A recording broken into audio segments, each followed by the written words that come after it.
I didn't see this coming, but the hair, it actually feels like it's beginning to grow back in. I've got little baby hairs, but I didn't have baby hairs before. And I had my wife look at it yesterday. I said, "You're not going to believe this. Does it look like my hair, my bald spot is getting smaller?" And she... Alan, how did you find Carnivore? So thank you, Dave, for having me on.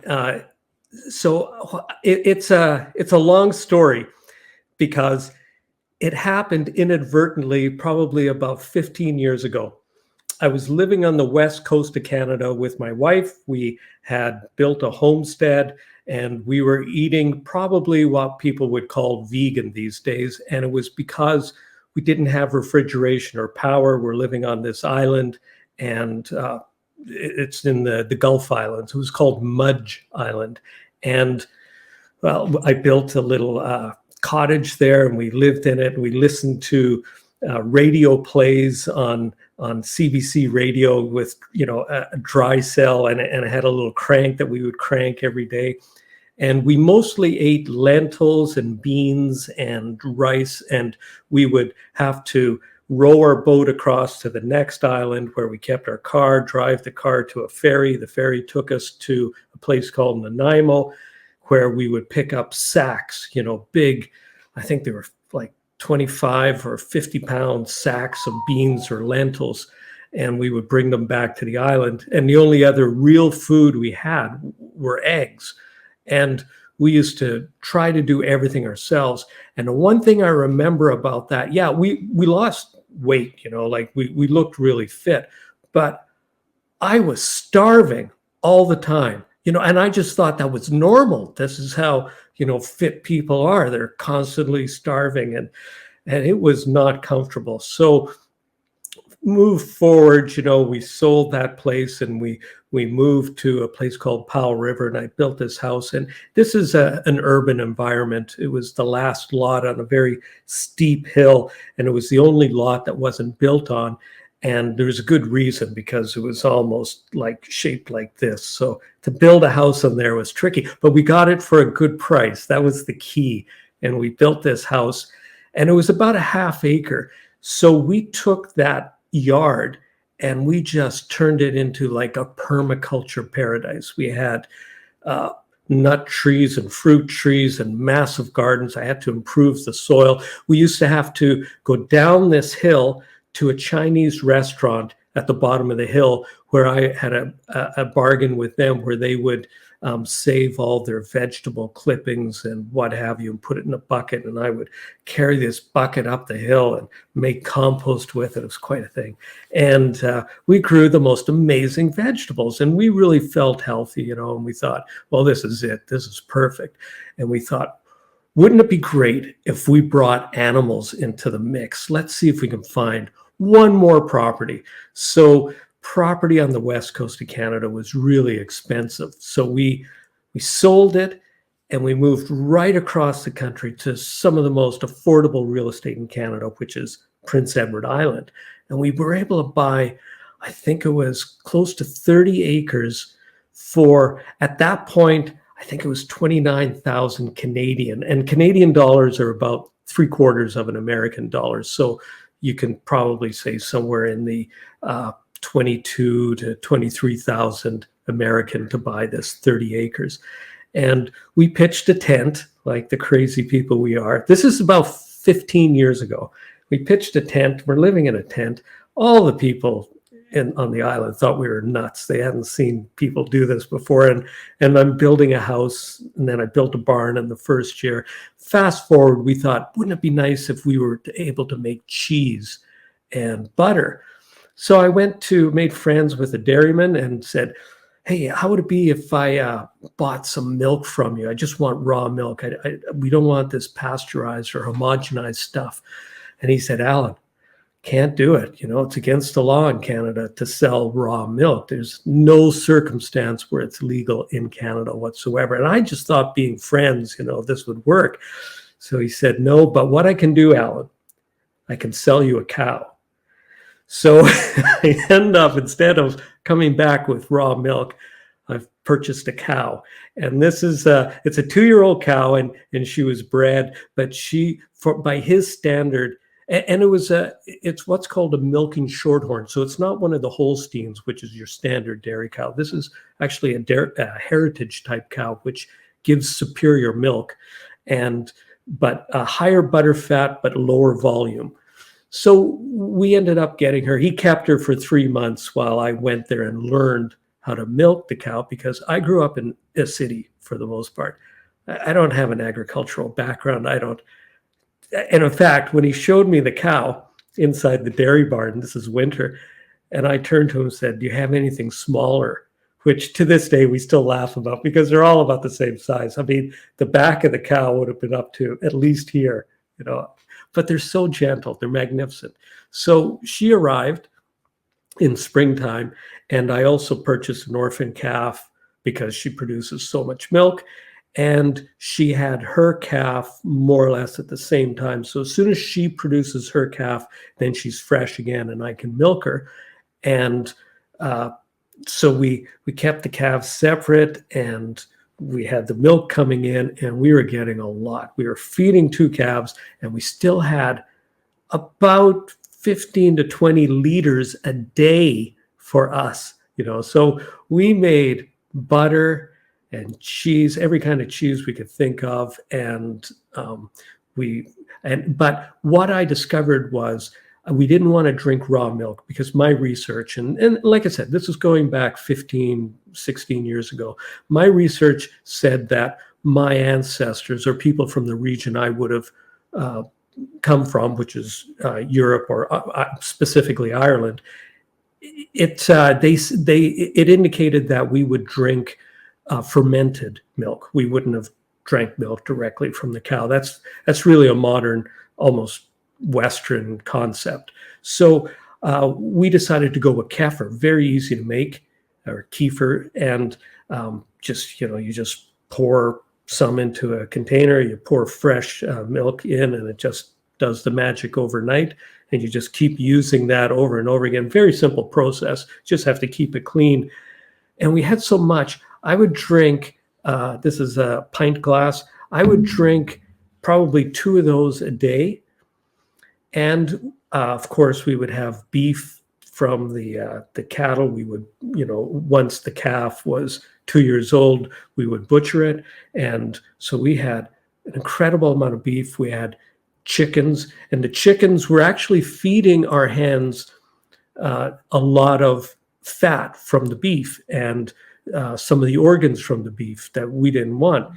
And the hens just thrive on this stuff. Everybody thinks hens are vegetarian. They are not. You look at their beak and their claws, they are meant to rip carcasses apart. They're not vegetarians. We feed them grain because it's efficient, but if you can, feed them meat. I had a famous farmer tell us that if he finds a raccoon dead on the side of the road and it looks fresh, he puts it in the back of his pickup, gets home, cuts it open, tosses it into the hens. They just, I used to call them feathered piranha, because they would just attack stuff like that. Anyway, they produce the very best eggs when you give them a varied diet like that, and you give them sunshine. And the yolk in the eggs was orange like you wouldn't believe. You crack an egg open. First of all, you have to really crack this open because the shell is hard.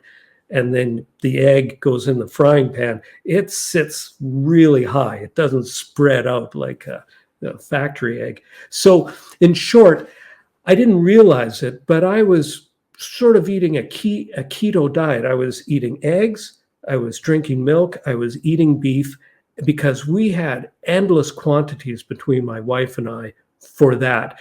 And we had also decided that we would eat seasonally. Now, that was our take on it. And seasonally means, in this part of Canada, everything sort of ripens at the same time. So really, you're not eating much in the way of vegetables until late in the summer, and it all comes at once, and you just can't eat it all. Like we would end up giving a lot of the greens and the cabbage to the cows. They're vegetarian. They love this stuff. So we used to laugh, we have this garden. We grew tons of cabbage and tons of turnips. And we didn't really eat that much. We'd only eat a tiny amount, but the cattle absolutely loved those. So we would laugh in the sense that we're growing all these vegetables and the cow is magically turning these vegetables into beef. So we didn't realize what we were doing, but I was healthier than I had ever been in my life. We used to make hay, not the way people normally do with a tractor and a hay baler.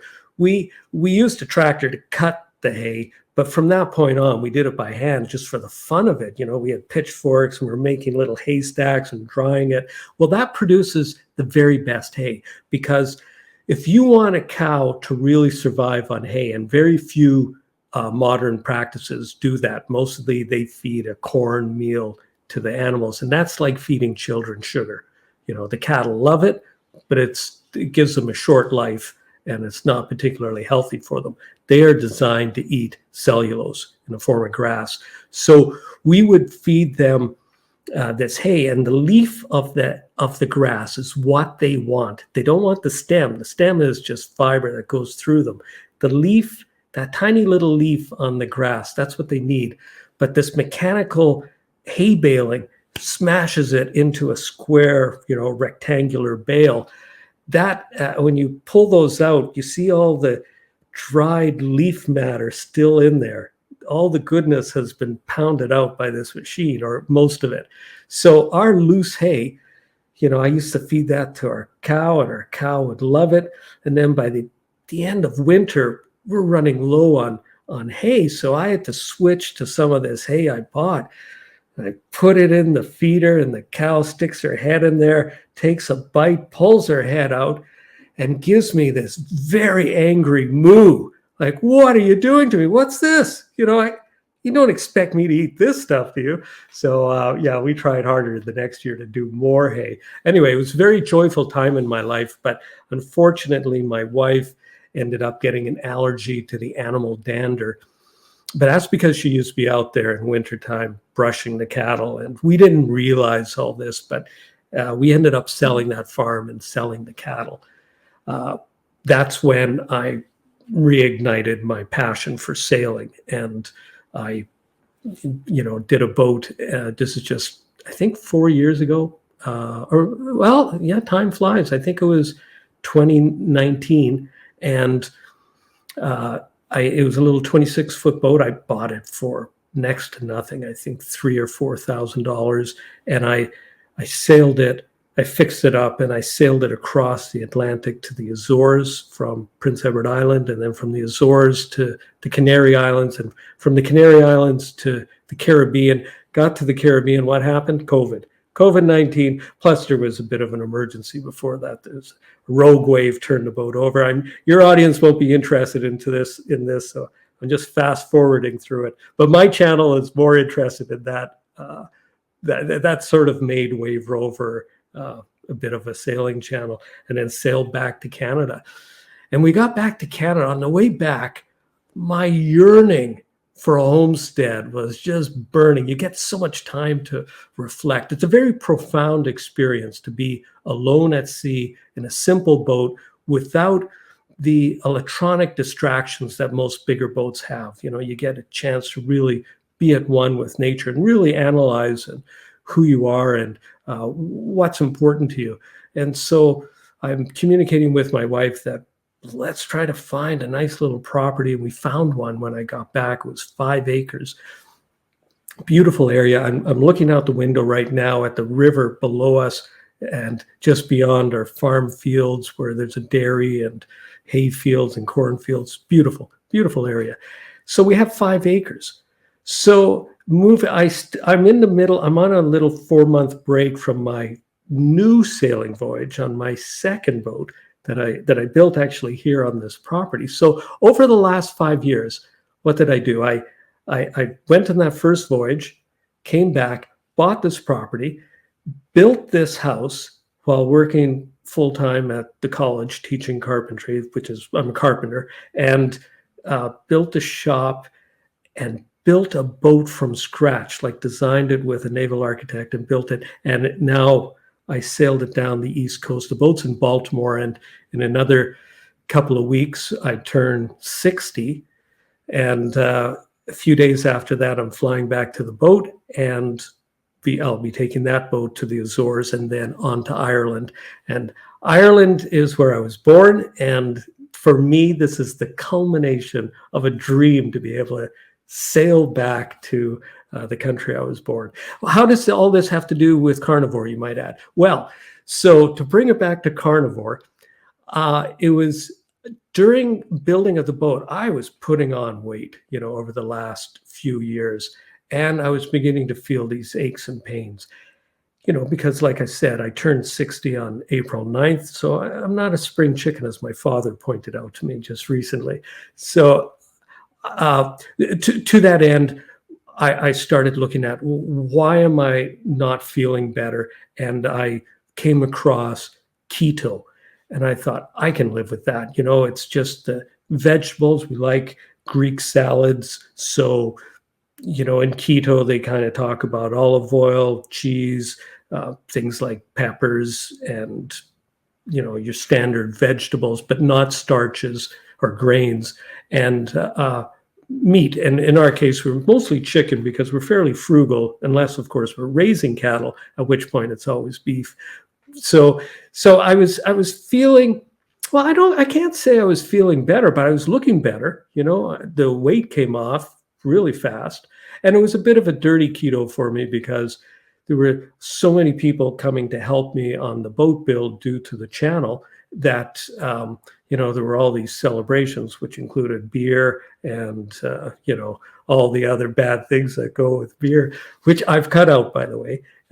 So after being on the boat for a while, I discovered, when I got down to Baltimore and I was going through YouTube, I discovered Jordan Peterson. I'm a bit of a fan of Jordan Peterson.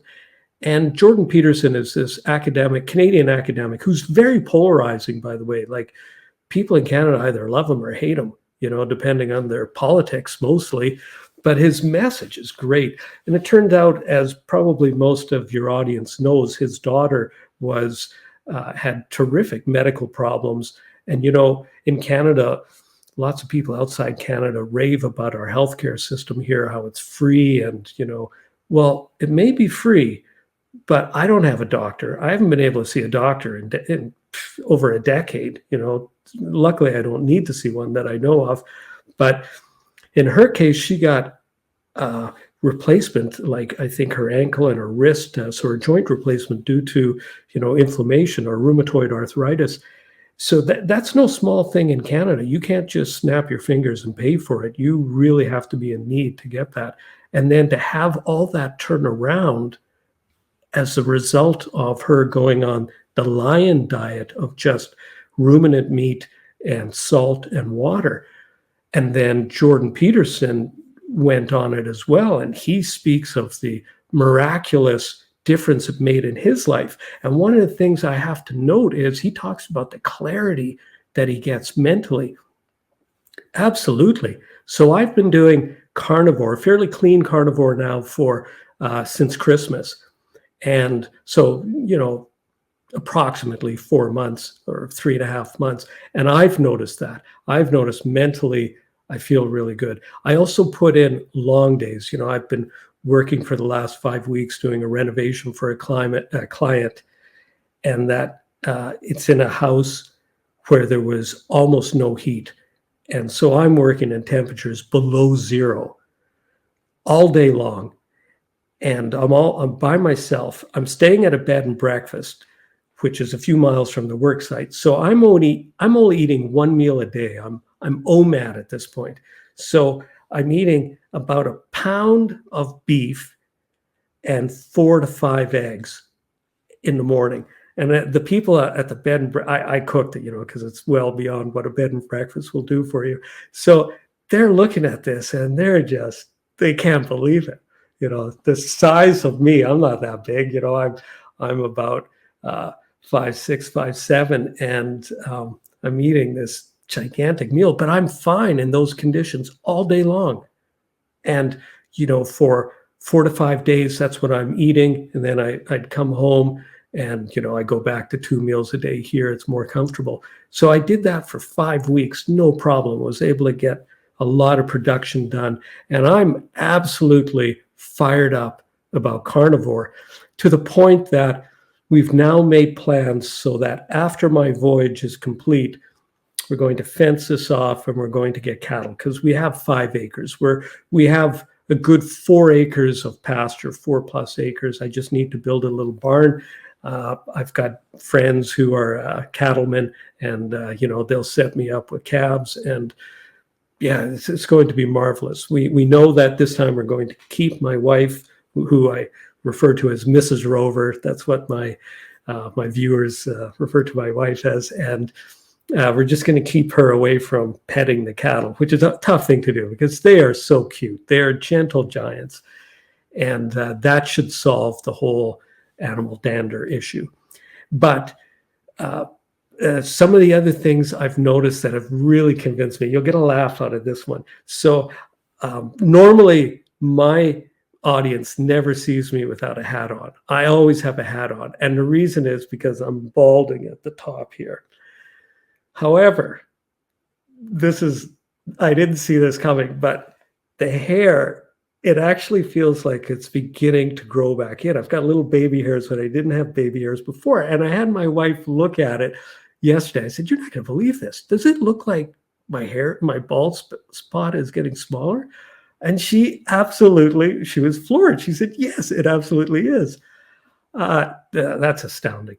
But probably one of the main serious reasons that I wanted to do this, my friends often describe me as, I don't know why, but as intense, or very focused.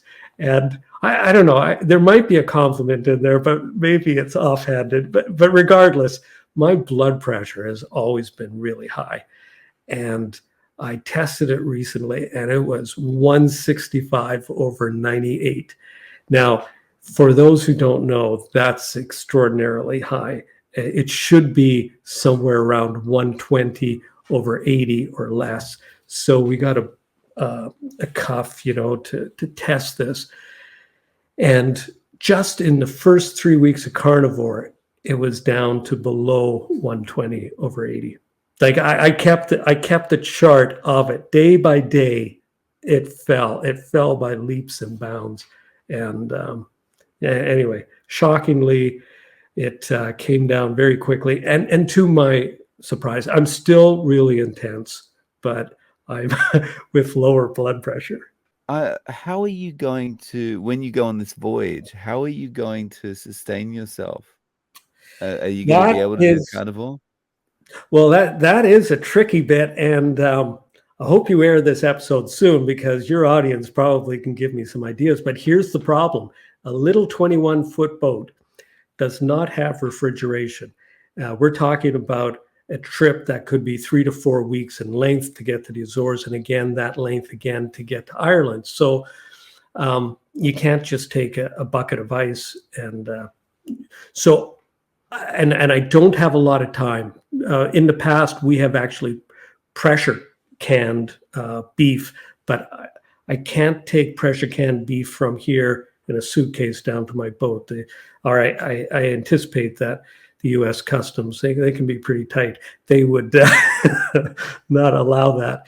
So I'm looking at a lot of eggs, which are easy to travel with, a lot of tinned sardines, a lot of tinned salmon. And I'm even thinking of buying a couple of cured hams if they don't have sugar on them. I'll have to look into that when I get down there. Or, pork of some kind. I think you can get that cured. And I think I can hang that in the boat with a bit of air going around to keep sunlight off. Those are just a couple of the ideas. I'm going to experiment with that in the first couple of weeks when I get there. But short of that, yeah, it's not ideal. But it is my tradition, as soon as I get to a port, to go ashore and get the very best steak I can get. It tastes great. So you mentioned your intensity. How has that intensity come across as far as carnivore is concerned? Like, are you kind of talking to people about it? Well, so like I said, my birthday is April 9th. and that's just a few days away. And I have a friend flying out from the West Coast. I have plenty of excellent neighbors and friends. We're going to have a birthday party, and the birthday party will have a lot of carnivore selections. But before that birthday party, we're having a dinner party with a group of them, and it's a carnivore dinner party. So we've told them all in advance that it's going to be a carnivore dinner party. So there won't be any vegetables. Well, we actually might put some vegetables out just if people feel uncomfortable, but that's just going to be a side dish if they feel like they need it. But there will be 3 or 4 meat dishes to have. It'll be delicious. Yeah. No, I'm not the least bit ashamed of it. It's kind of tricky, to be invited to someone's house. Like, you have to warn them beforehand, and it's not the warning that they're expecting. Do you have any allergies or special requests? Yes. No vegetables. Well, is bread okay? No. It's a lot for your mainstream person to take in. Yeah. So this means that your wife has completely gone carnivore as well?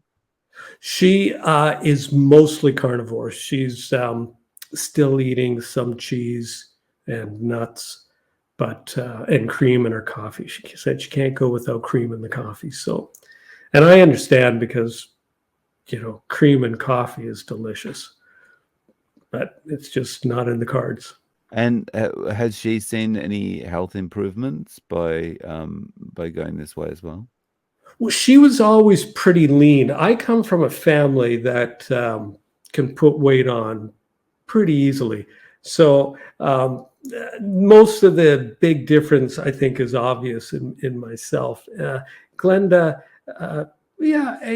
she does feel better. She's less prone to get headaches, and I think she's stronger as a result. So nothing but positive. And part of the reason I think the cheese and cream is still in there is because, the cream I can't explain, but the cheese, because we have cheese in the house. I think at some point after all the cheese is gone, maybe she'll wean herself off that side too. But yeah, as far as vegetable goes, she's off that. However, she's far more easygoing. Like, when we get invited out, she'll just eat whatever's put in front of her, which is a very polite thing to do. I, on the other hand, just say, no, it's fine. Don't worry about me. I'll just have this slice of bacon. Yeah. Yeah. So right now, as you're at home, I guess you're eating those 2 meals a day. Yes. What kind of, what's your eating window during the day, and is it just steak? So I find naturally I'm not that hungry first thing in the morning. My entire adult life, I used to eat breakfast, boom, as soon as I got up. It was part of a routine that, was foisted upon us, I think, from the Industrial Revolution to get you out to the work site. But naturally, when I let my body tell me the rhythm, usually about, say, 9:30 or 10 o'clock is when I would have a meal, which is really easy to do when you're at home. And then probably around 3 to 4, I'll have the second meal. And the key is for me to have it in daylight. I'm really trying to follow the circadian rhythm as well. And to that end, I've actually made the bedroom totally dark, blackout curtains, even the digital clock has been put away, so there's no light whatsoever. I'm trying to, get back to letting my body sleep when it should be sleeping, and not use mechanical means to wake me up in the middle of the night, because that's what happens in the Northern Hemisphere in winter. It can be dark out until almost 8 in the morning. And people have to be at work in some cases by 8. Very unnatural cycle. Luckily, I don't have to follow that cycle. Something else I've noticed is I am sleeping way better. That was another issue I had, was over the last few years, I found that I've been developing acid reflux, which is, as it turns out, incredibly common in people my age. You know, a lot of people are taking medication for this. And I just don't want to take any medication at all. I'm not taking any, because people often say, well, you know, you could solve your blood pressure issue with medication. You know, well, yeah, but wouldn't it be so much better just to solve it with diet and the way you're eating? Well, and the same turns out for this acid reflux. It disappeared within days of cutting sugars out. You know, miraculous. And a couple of my friends are now doing carnivore, you know, on the island, and one of them had the very same issue, and he has the very same result. You know, within his, it took a couple of weeks, but he has the acid reflux totally gone as well. And now, interestingly, he does not like fat, so he's eating lean cuts of beef. And when I was at the bed and breakfast, and you know, I was still learning about carnivore, one of the cuts that I took up with me for the week was fairly lean. I think it was top sirloin, and a fairly lean cut of beef. We actually bought it, but we had forgotten. We bought it to make beef jerky with, because it's ideal for beef jerky. But you know, one thing led to another, and pulled it out of the freezer, and we cook everything sous vide. I don't know if you know what that is, but for those who don't, it's basically you put the meat in a bag. It's an airtight bag, and you put that bag in a container of water, and there's an immersion heater that goes in, and it cooks that beef for a period of, in our case, we generally cook a 3 pound or 1.5 kilo, let's say, piece of beef for about 24 hours. And it's so tender when you bring it out. Now, you bring it out, it still looks quite pink at this point. So I usually at that point divide it into 1 pound segments, bag those up, take them with me to the bed and breakfast, and I just stick those in the air fryer in the morning for about 12 minutes, and they're cooked, and I just pop some fried eggs on top, sunny side up, and Bob's your uncle. You've got this terrific breakfast. Now, unfortunately, like I said, it was I think top sirloin, which was very lean. That particular week, my energy was flagging, so unlike the other weeks. And of course, and I figured it out in the following week. You know, I took a regular roast with me that had a nice bit of marbling in it. Makes all the difference.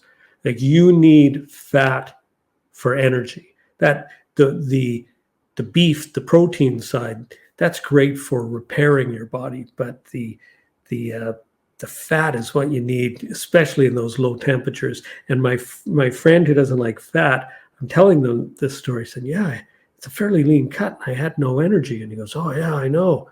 I said, same with me. And I go, well, his problem is he doesn't like fat, so he particularly chooses this. So, but he's aware of it.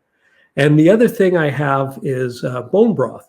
And we've had no problem making bone broth because, you know, you eat all this beef, and any grizzle or bones, you just put into a bag in the freezer. When the bag is full, put it into a pot with a bit of water, cook it, and you have this bone broth. My wife decants it into little containers, puts them in the freezer, and little glass containers, pop one out in the morning.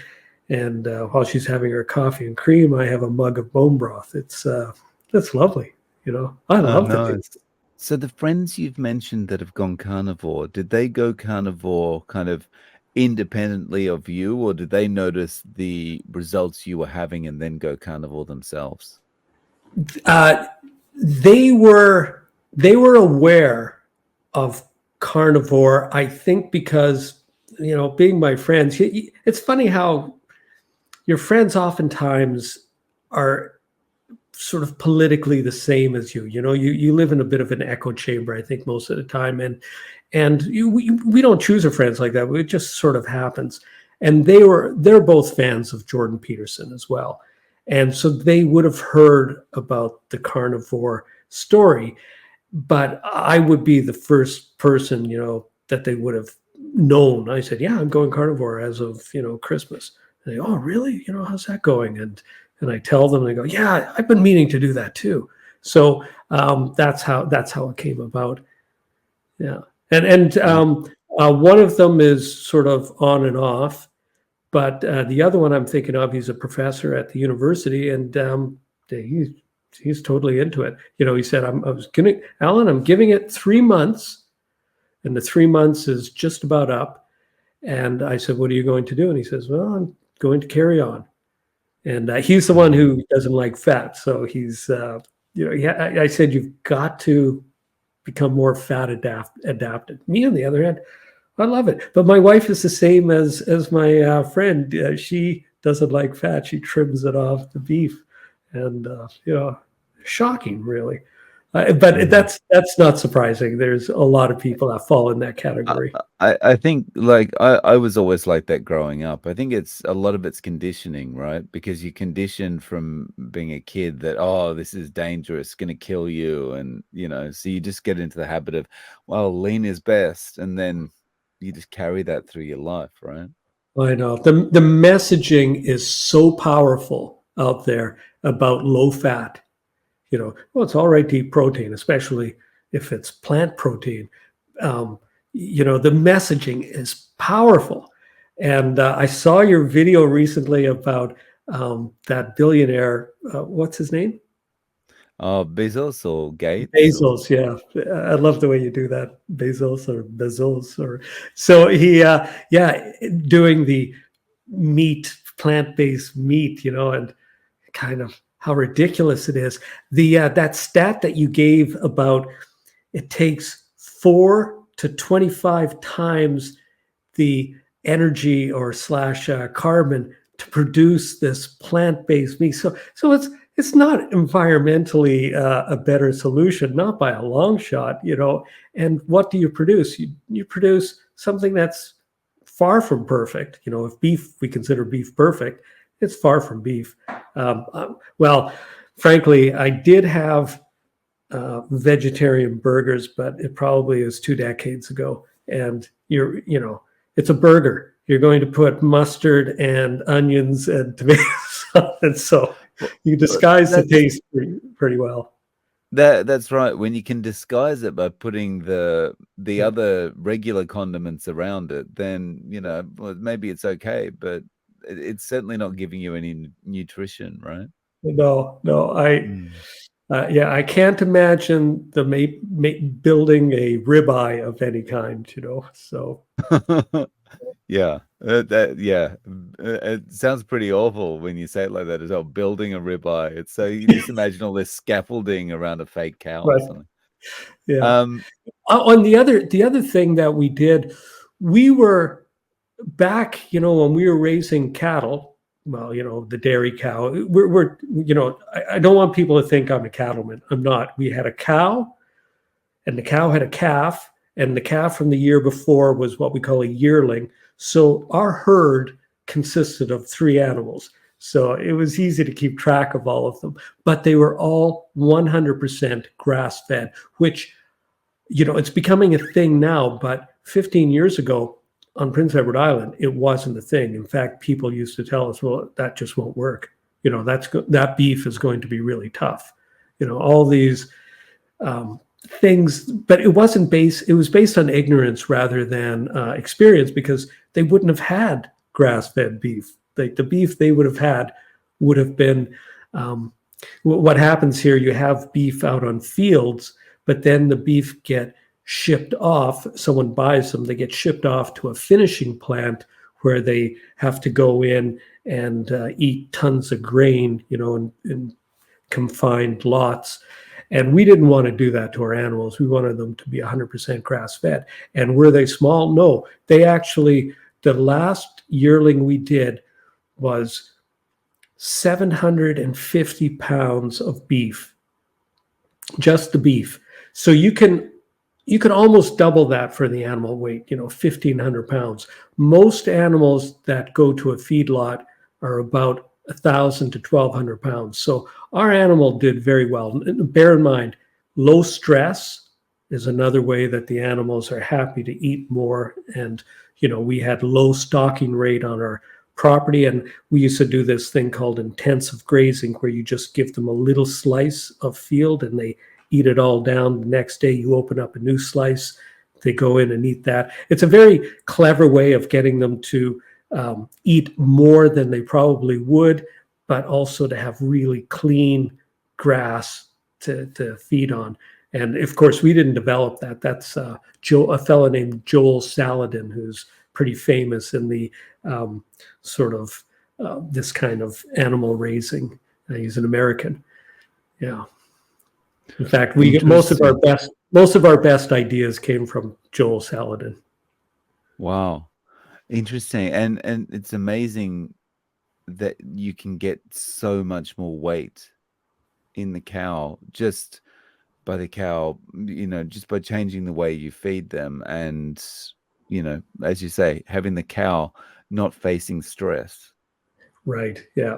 I mean, when you think about it, we kind of joke about this too. I hope I don't offend anybody, but if you put a lot of animals into a small space, they kind of go crazy. They bite each other's tails, things that we would never see happen in a field. And in a way, you look at a big city and you pack millions of people into a small space, they kind of go a little odd too. Whereas, out in the countryside, everybody's friends. They wave to each other. How can I help you? It's nice. It's nice. It's a more natural way of living. Yeah, it makes me think of a crowded train in Tokyo on a really humid day. That kind of thing will send anyone crazy. Yeah. So if a friend came to you and said, "Look, I want to get started with this carnivore thing. I see how well you're doing." How would you recommend they get started to maximize their chances of success? Well, again, all the best ideas come from what I call the carnosphere. Is that a word? Is that a word? It is now. I love it. I want credit for that one. Carnosphere. So in the carnosphere, I came across this idea that we need to almost shock our bodies with lots and lots of beef. Don't stop. Just eat as much as you want. Probably eat a little more than you want. So that's what I did for about 2 or 3 weeks. And then when I got to the end of that, I think they called it priming. When I got to the end of the priming period, that's when I tried fasting, and because that's what the OMAD really is. But I did 4 cycles, what they call rolling 48s. So I fasted for 48 hours. Then I had a day of eating, then fasted for another 48. I did that 4 times in a row. And the reason for that was the idea of autophagy, getting rid of all the bad cells that, have accumulated in your body. I'm not a scientist. I'm not a doctor.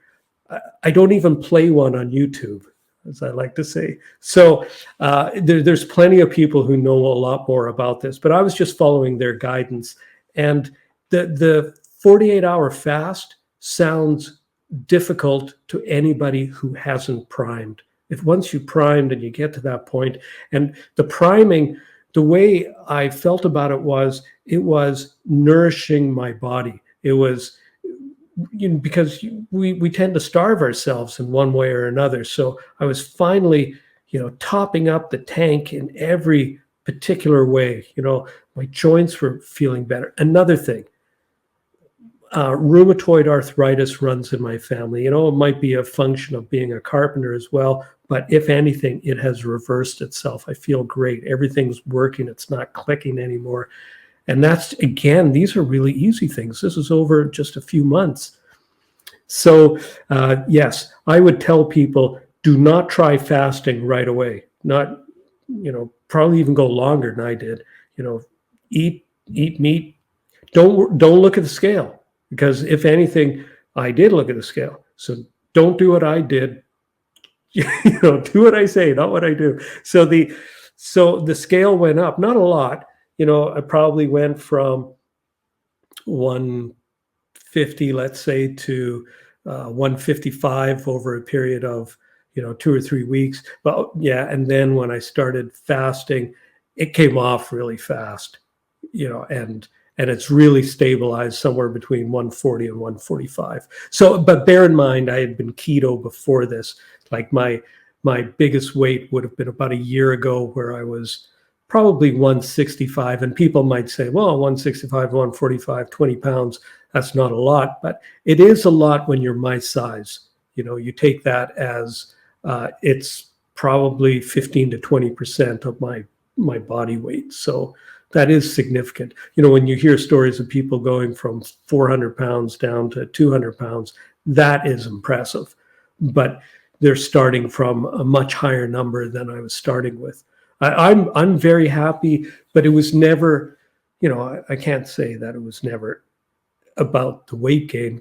All of us want to look healthy, but I want to look healthy and feel healthy. The feeling healthy trumps the looking healthy. So, I would say to anybody, don't look at the scale, just nourish your body, enjoy the feeling of feeling good, feeling full.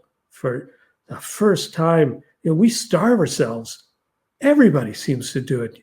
I'll give you an example. I used to go into work and you'd bring sandwiches, like what everybody does, right? So 10 o'clock rolls around, you're already feeling hungry because that little bowl of muesli you had with skim milk, at 7:30 in the morning, that was probably gone through your system by 8:30. So you've pushed through. Now it's 10 o'clock. It's coffee time. You go, I'm gonna take a sandwich from my lunch because I'm starving. And you eat that sandwich. It feels better. And that barely gets you through to lunchtime. You get to lunchtime, you go, I don't even have a full lunch anymore. It's partially robbed from coffee breaks. So you eat what's remaining. You barely get through the second coffee break. You might have a coffee. And then by 4 o'clock, by the time you knock off, you are stopping at the pizza place to pick up a pizza or some other devilish food because you're starving, and if people are doing that, don't feel guilty, because a ton of people are doing that. You stop in at the Donair shop on your way home. They are very busy, any day of the week. The pizza place, same thing. Everybody's suffering through this constant sort of feeling of being starved. And of course, people kind of get edgy when they're hungry, and they're not as tolerant as they might be, and people are driving crazy. So you don't feel hungry anymore when you eat this way. It is so satisfying. So, and then money-wise, that's the other thing I wanted to talk about. At first, we thought, wow, carnivore, that sounds great, but that's what kings do. How do you manage to finance that?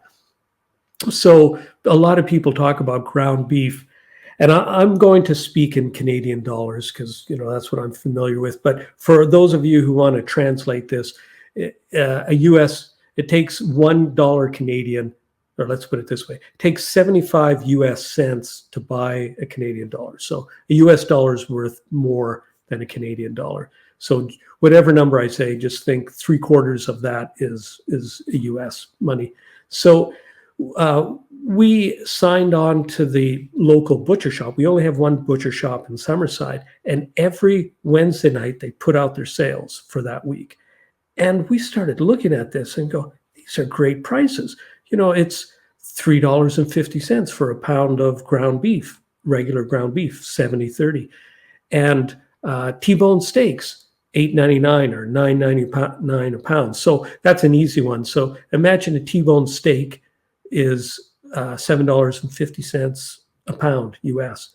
Well, you eat one of those and a few eggs a day, your total cost for one person for a day is under $10, well under $10. A lot of people will spend $10 on coffee, donut, a latte, and just crap food. They'll easily go through that money, and that's just a snack. If they and they'll still feel hungry after they've eaten it. Yeah, exactly. But people, if they start adding this up, they're most likely spending a good $15. If they're frugal, $15 a day on their pastas and pizzas, and well over that, really. People go to McDonald's. I think for a Happy Meal in Canada is probably $14-15. I haven't been to McDonald's in a couple of decades, but I suspect it's somewhere around there. A lot. I used to teach the apprenticeship program here for carpentry, and a lot of the apprentices would go to McDonald's and what have you. So I would get the prices from them, and I would show how appalled I was at those prices. So trying to encourage them to make smarter choices. That's definitely my finding as well, is that you save way more money doing this way of eating because you just eat less. Well, talk about counterintuitive. I would have thought that this would have been more expensive than regular, but it's not. It absolutely is not, especially if you look for sales. And the cleanup is another thing. The cooking takes practically no time. To cook a T-bone steak, we have an electric grill. It takes 6 minutes to heat it up. It takes about 6 to 8 minutes to cook the steak. And then you let it cool down, you wipe it down, you put it takes minutes to clean.